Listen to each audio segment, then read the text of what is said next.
Apart from the RNZAF's 757, this Blenheim-based Soko Galeb was the only jet aircraft to be displayed at Classic Fighters this year. Like all other jets that have displayed at Classic Fighters, this aircraft operated from the tarmac at nearby Blenheim Airport, rather than using the all-grass field at Omaka.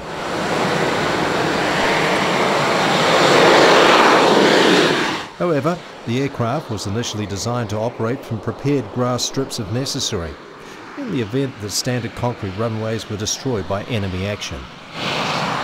This was further enhanced by the jet engine air intakes being designed in a way which didn't allow particles to be sucked in.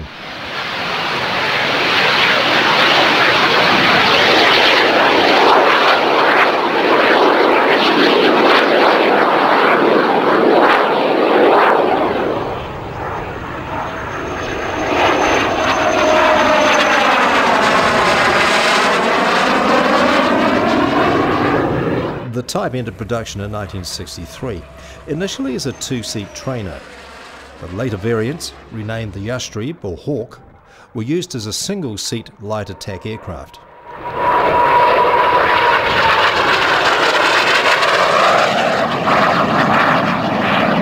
During the 1960s, the Galeb was displayed at a number of international air shows, where it proved to be as good as the other Western training aircraft at the time, such as the Jet Provost and the Fugger Magister.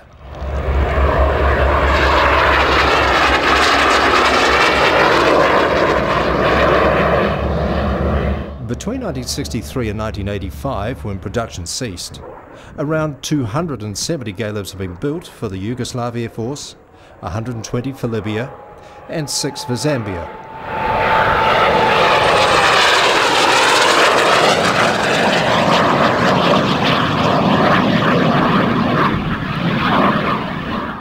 Both the Galeb and Yastreb saw service with the Serbian forces during Yugoslavia's civil war. While this display of the Galeb at Classic Fighters was the type's air show debut in New Zealand, it's also likely that it was its swan song, as the aircraft has recently been sold to an Australian owner.